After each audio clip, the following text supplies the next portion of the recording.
Hello everyone, আমি আমার গত ভিডিওতে আপনাদের সাথে শেয়ার করেছিলাম আমার মিনি গার্ডেনের নিউ লুক। আমার সেই গার্ডেনটাকে আরো বেশি সুন্দর করে তোলার জন্য আমার মাথায় আসে আলপনা দেওয়ার আইডিয়া। তো প্রবলেম হচ্ছে একটাই, আমি আগে কখনো আলপনা দিইনি। তাই হচ্ছে আমি আমার ফ্রেন্ডকে ফোন করি, জানতে চাই ও পারে কিনা। ও আমাকে সেম বলে যে আমিও পারি না। তারপরেও আমরা নিজেদের মধ্যে কনফিডেন্স রেখে দুজনেই ডিসাইড করলাম যে আমরা যেরকম পারি সেরকমই ট্রাই করে দেখবো। কাজটা শুরু করার আগে আমাদের মনে হচ্ছিল আমরা কিছুই পারি না, কিন্তু আমরা যখন কাজের মধ্যে ডুবে যাই তখনই আমাদের মাথায় আলপনার নিউ নিউ ডিজাইনের আইডিয়া চলে আসতেছিল। আলপনা দেওয়ার পর আমার কাছে মনে হলো পৃথিবীতে আসলে পারি না বলতে কিছুই নেই, আমাদের সবারই উচিত ট্রাই করে দেখা একবার হলেও। আমরা যেদিন এই আলপনাটা দিয়েছি সেদিন হচ্ছে সকালে অনেক বৃষ্টি ছিল, আর আমি হচ্ছে ফ্লোরটা মোছার পরে এরপর হচ্ছে আলপনাটা দিই, আর সারাদিন দোয়া করি আল্লাহর কাছে যাতে বৃষ্টি না আসে। সেদিন আর সারাদিন বৃষ্টি আসেনি, তবে রাতের বেলা বৃষ্টি হয়েছিল, তখন হচ্ছে আমার আলপনা শুকিয়ে গিয়েছিল।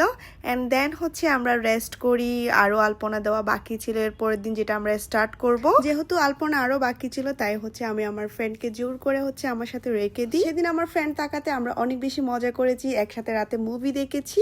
এন্ড দেন হচ্ছে সকালবেলা আমরা আবার আলপনা দেওয়া স্টার্ট করে দিই। সেদিনের ওয়েদারটা ছিল খুবই সুন্দর, মনে হচ্ছিল এখনই বৃষ্টি আসবে, মেঘে ঢাকা আকাশ, চারপাশে ঠান্ডা বাতাস, তার মাঝেই আমরা আলপনা দিচ্ছি। সব মিলিয়ে মনে হচ্ছিল এরকম একটা সুপার মুহূর্ত আমাদের জীবনে আর আসে। যাই হোক, এই দিনটা ছিল আমাদের জন্য একটা বেস্ট একটা দিন। আর এই যে আমাদের আলপনার ফাইনাল লুক, এটা ছিল আমাদের 2 দিনের কষ্টের রেজাল্ট। আর আমরা সবাই চাই যে আমাদের বাড়ির চারপাশের আঙ্গিনাটা সুন্দর করে সাজানো থাক। সো আপনারাও চাইলে আপনাদের বাসার চারপাশের আঙ্গিনা বা হচ্ছে আপনাদের গার্ডেনকে এভাবে সুন্দর একটা লুক দিতে পারে এই আলপনার মাধ্যমে। সো আপনাদের কাছে আমার গার্ডেনে দেওয়া আলপনা কেমন লেগেছে অবশ্যই কমেন্ট করে জানাবেন। এন্ড সবাইকে আল্লাহ হাফেজ।